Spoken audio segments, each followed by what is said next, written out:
Deuteronômio, capítulo de número 23.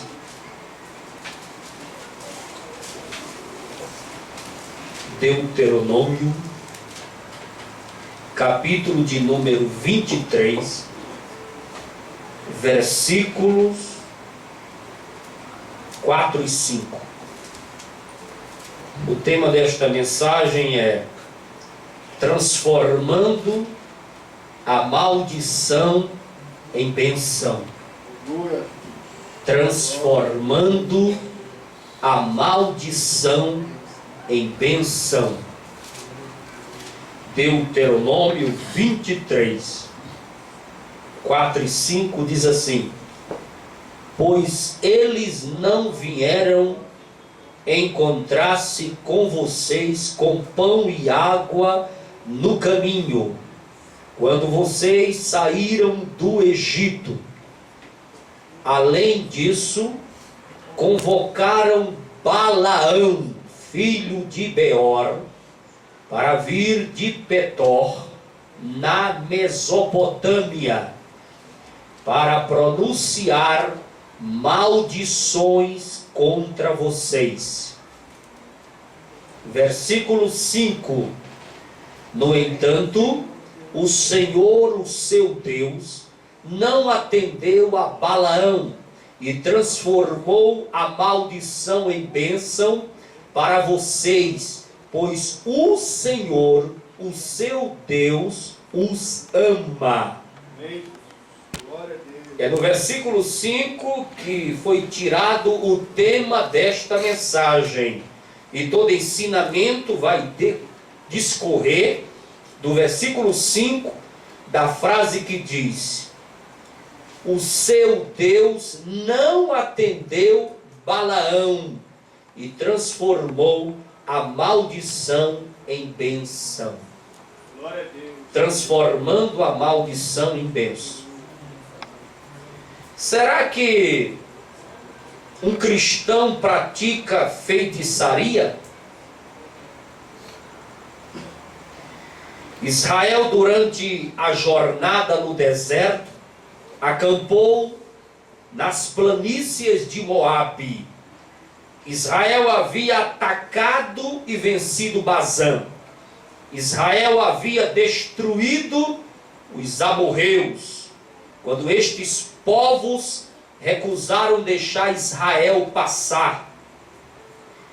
E quando Israel acampou nas planícies de Moabe, Balaque, o povo que ele liderava, os moabitas e midianitas, ficaram muito preocupados. Muito preocupados. Onde Israel passava, o povo tremia de terror. E foi Deus que prometeu isso. Abra a Bíblia em Êxodo capítulo 23, versículo 27. Deus disse para Israel: por onde passares, pelas terras, pelas fazendas, pelos sítios, por onde vocês passarem, todo mundo vai tremer. Os teus inimigos vão bater em retirada, porque eu, o Senhor, Deus de Abraão, Deus de Moisés, estarei colocando medo no povo que avistar, no povo que vê, no povo que enxergar a presença de vocês passando pelas terras. Deus, na sua onisciência gloriosa, ele já sabia que quando Israel peregrinando, saindo do Egito, peregrinando por terras estranhas, onde Israel chegasse para passar, o povo ia impedir. E ninguém podia impedir a marcha de Israel. Ninguém podia impedir a marcha do povo de Deus. Aonde a igreja for passando e alguém tentar impedir, Deus abre cova. Aonde a igreja for passar e alguém tentar impedir, Deus coloca na cadeira de roda. Aonde a igreja for passar, e alguém tentar impedir, Deus coloca na cama do hospital. Ninguém pode impedir a marcha da igreja. Ninguém pode impedir a caminhada da igreja. Ninguém pode impedir a marcha do povo de Deus. Êxodo capítulo 23, versículo 27. Adiante de vocês mandarei o meu terror,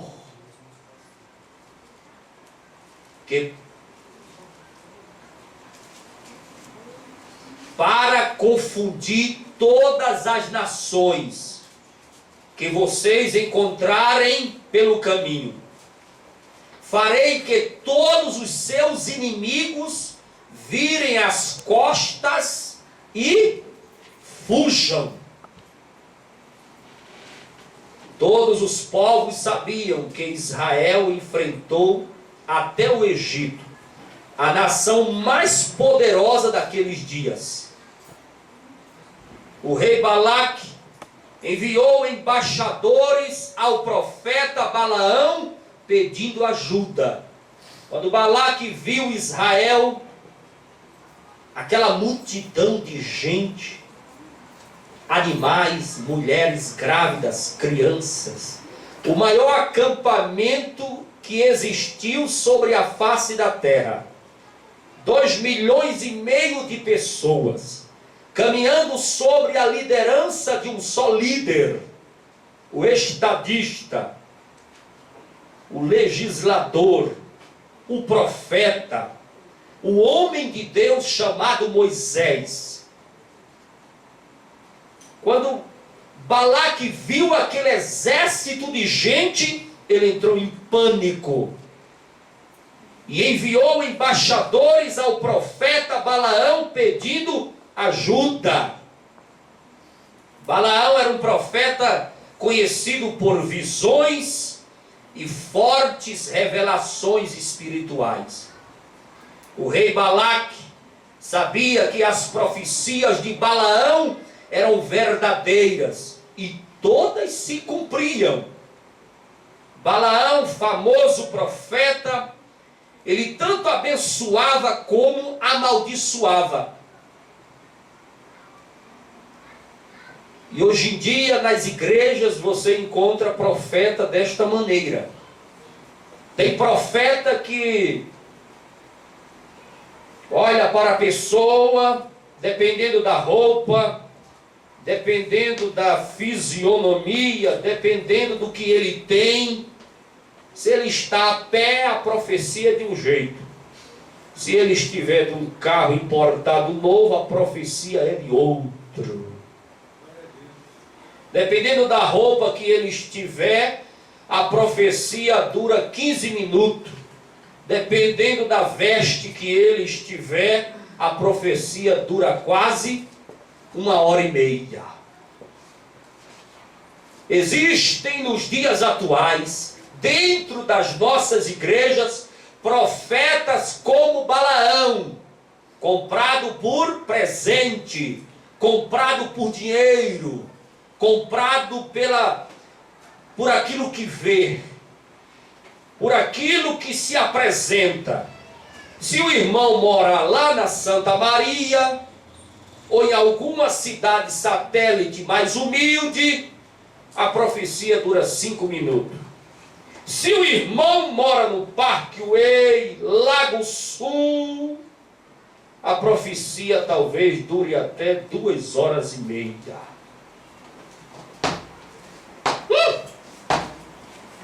Tem ou não tem por aí? Mas isso não é de Deus. Deus não aceita essas coisas. Existem muitos Balaões por aí dentro das igrejas, amaldiçoando um e abençoando o outro. Da boca do crente não pode sair maldições para ninguém.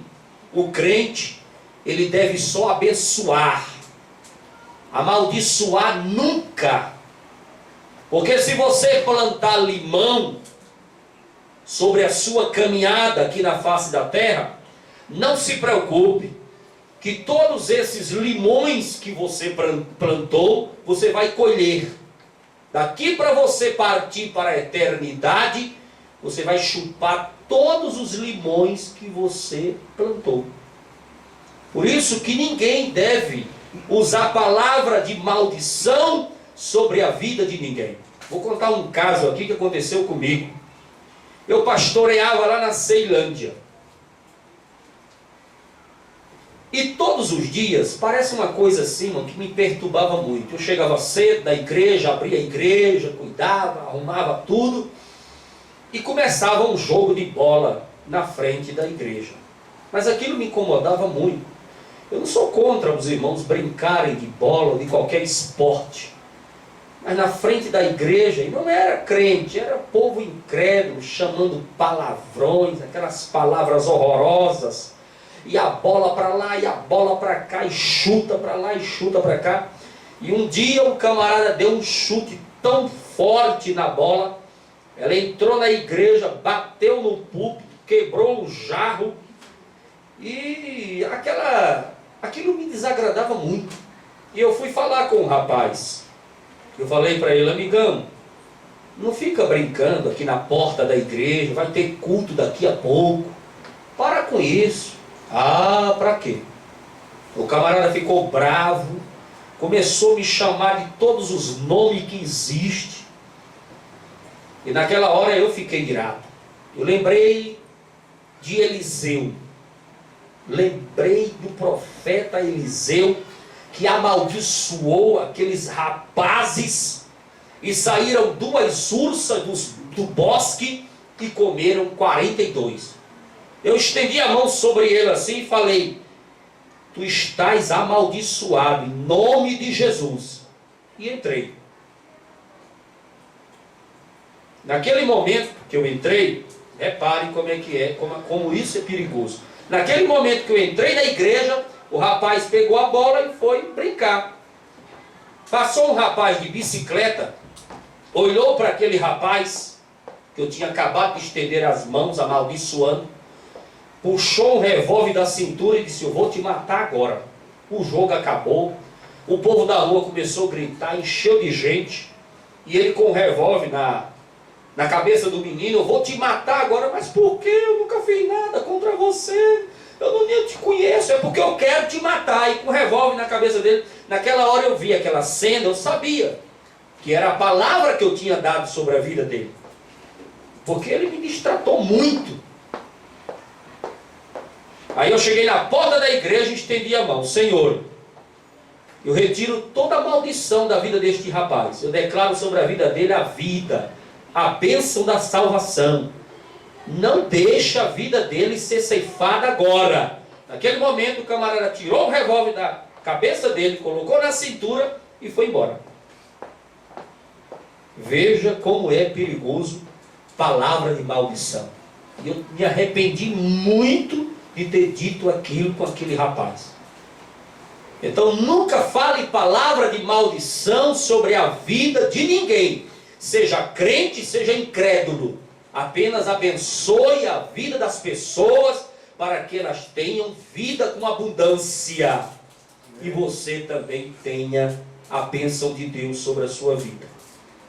Após ter recebido 2 grupos de embaixadores vindos de Balaque, Balaão consentiu em viajar com os príncipes até o rei Balaque. Balaão viajou para receber dinheiro, honra e fama. Balaão foi certo para amaldiçoar o povo de Deus. Hoje existem muitas pessoas nas igrejas por aí afora que Deus lhe concedeu pela sua misericórdia o dom de profetizar. E essas pessoas começam a usar o dom de profecia para ganhar a vida. Começam a usar o dom de profecia para obter presentes, dinheiro, honra e fama. Eu não estou aqui generalizando, mas algumas pessoas que profetizam por aí, ele fica famoso. Fica famoso. Geralmente não congrega em igreja nenhuma porque ele é profeta. Geralmente ele não está debaixo da autoridade de nenhum pastor porque ele é profeta. Ele não participa de culto de doutrina porque ele é profeta. Ele não precisa aprender em culto de doutrina, ele não precisa estar na igreja, ele não precisa ter um pai espiritual, ele não precisa ter um pastor, ter uma convenção, ele não baixa a cabeça para ninguém, ele é profeta. E ele usa os dons que Deus lhe concedeu como profeta para receber honra, para receber dinheiro e para receber fama. Eu conheço alguns por aí. E Deus não se agrada disso. Deus colocou o dom sobre a tua vida para você ser humilde, para você ser obediente, para você ser submisso, para você congregar numa igreja, para você ter um pai espiritual orando por você, orientando você, abençoando a sua vida. Você tem que ter um pastor sobre a sua vida. Nos dias que estamos vivendo, muitas ovelhas estão por aí congregando em casa, pela internet, pela televisão. Não tem pastor, não tem igreja, não tem carteira de membro, não toma santa ceia, vive assim. Ela manda em si mesmo, ela mesmo se autodisciplina, ela mesmo cuida dela espiritualmente falando, ela não precisa de pastor, ela não precisa de igreja, ela não precisa de nada disso, porque é uma ovelha autossuficiente para resolver os seus problemas espirituais com Deus. O povo entende o ministério da graça de Deus muito errado. Quando era no tempo da lei, o povo só se chegava a Deus através do sacerdote. Depois o véu se rasgou de alto a baixo. A porta da graça se abriu. Você hoje não precisa mais recorrer ao sacerdote para conversar com Deus, para falar com Deus, para estar na presença de Deus.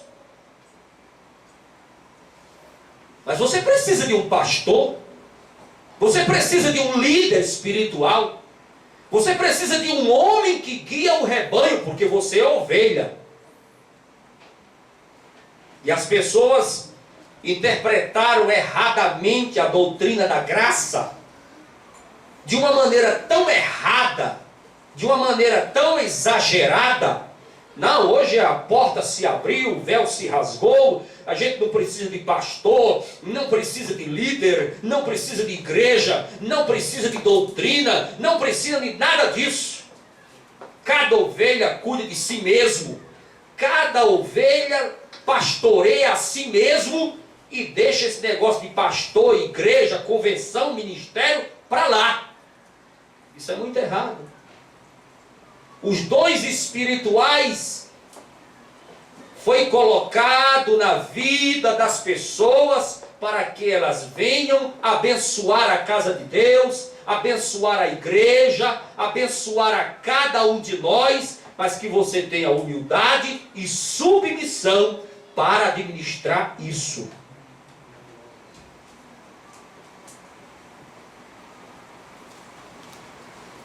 No dia seguinte, eles subiram aos lugares de Baal. Ali Balaão observou a nação de Israel.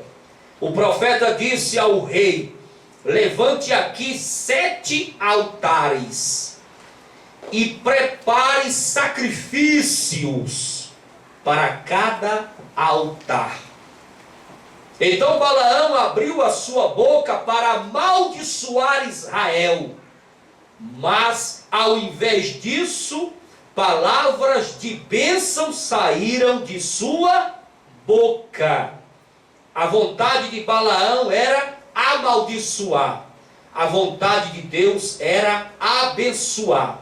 Mesmo o profeta querendo falar coisas ruins, Deus transforma em coisas boas as suas palavras. O profeta fala o que Deus quer falar. O profeta, mesmo não concordando, ele fala o que Deus deseja falar. O profeta, mesmo contra a sua vontade, ele fala aquilo que é da vontade de Deus. Glória a Deus. Se você é profeta mesmo de Deus, você vai falar aquilo que está no coração de Deus. Às vezes você olha para uma pessoa e você olha assim e imagina tudo de ruim sobre ela. Mas você é profeta, você coloca a mão na cabeça daquela pessoa e começa a só profetizar bênção, riqueza, prosperidade. E você termina de falar, você olha assim e diz: realmente, Deus ama essa vida, Deus ama esta ovelha, porque eu pensei tudo diferente. E Deus falou tudo diferente daquilo que eu pensei. Porque o verdadeiro profeta, ele não fala de si mesmo, ele fala o que está no coração de Deus. Aleluia. Quando a boca de Balaão falou o que Deus ordenou, o rei Balaque ficou irado e apavorado. A boca de Balaão falou inconsciente, porque a sua mente e o seu coração desejava amaldiçoar. Números capítulo 23, versículo 11.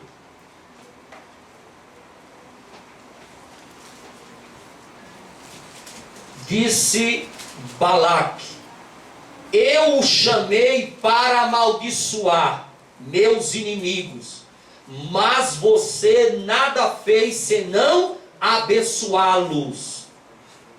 A boca de Balaão falou igual a boca da sua jumenta. Balaão sugeriu um lugar mais alto, talvez buscando mais energia, e novamente pediu para erigir 7 altares. E pediu novamente mais sacrifícios. E quando Balaão abriu a sua boca, novamente ele abençoou o povo de Deus. Quem estava falando na boca de Balaão não era Balaão, era Deus. Mesmo ele com o coração corrompido, mesmo ele com a mente corrompida, querendo dinheiro, querendo fama, querendo glórias, ele falou o que Deus queria falar: abençoar o povo de Deus. Por aqui, olhando essa história, mata uma pergunta que não quer calar no meio das igrejas, no meio do povo cristão, no meio do povo evangélico, no meio daquele que se diz crente e tem o nome escrito no livro da vida. Existe uma pergunta que muita gente fica: eu não entendo porque é que a vida daquele irmão é uma vida toda embaraçada. O irmão vive numa situação não muito regular na presença de Deus, e quando abre a boca profetiza o que é a verdade que está passando na minha vida. Olha aqui, Balaão estava com a vida diante de Deus? Não, Balaão era pagão. Balaão não acreditava no monoteísmo. Balaão adorava vários deuses. Balaão era um homem ambicioso. Balaão estava atrás de dinheiro, honra e glória. Mas quando ele abriu a boca, Deus falou.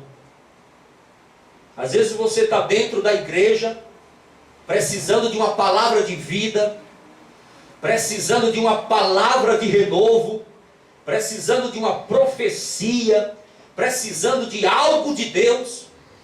Mas aquelas pessoas que estão reunidas ali, nenhuma tem coragem de levantar.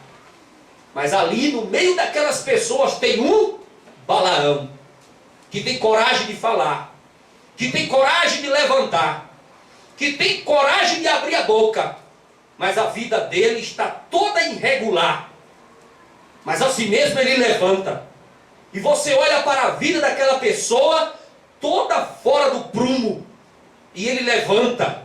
E quando ele vai profetizar sobre aquela irmã, sobre aquele irmão, ele fala tudo o que está acontecendo, tintim por tintim. A pessoa começa a chorar, começa a falar em línguas e começa a dizer: verdadeiramente é Deus, porque eu estou passando por isto.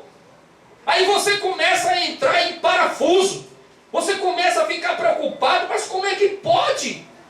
Esse homem com a vida toda irregular, saber de tudo que está acontecendo com a vida desta irmã, é porque Deus está usando a boca de Balaão. Mas isso não quer dizer que nós vamos agora abrir brecha, abrir portas, para que a pessoa seja profeta e tenha a sua vida toda fora do prumo, toda fora da palavra de Deus, porque agora vai usar também, Deus vai falar também. Não estou querendo dizer isso.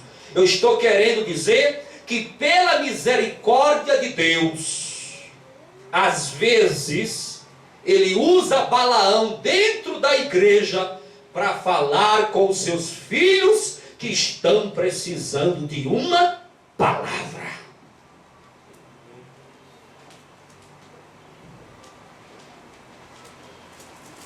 A boca de Balaão falou igual a boca da sua jumenta. Cada vez que Balaão tentava amaldiçoar, ele era compelido a abençoar. Porque quem estava no controle era? Quem estava no controle era Deus. Quem está no controle da tua vida é Deus. Amém. Quem está controlando a tua casa é Deus. Glória a Deus. Aleluia. Quem está controlando a tua família é Deus. Quem está controlando o teu emprego, a vida sentimental, a tua área financeira, todas as áreas da sua vida está sendo controlada por Deus. Deus controla tudo. Os livramentos, os milagres, as bênçãos que acontecem na tua vida é porque Deus está no controle de tudo. Números 23 e 23.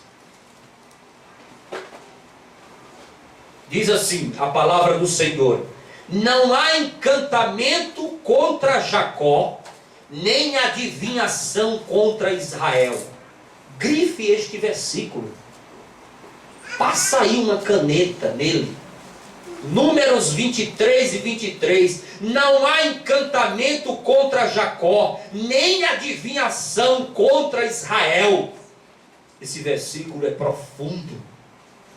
Não existe feitiçaria que funcione contra o povo de Deus. Diga amém. Amém. Nem adivinhação ou encantamento contra a sua igreja.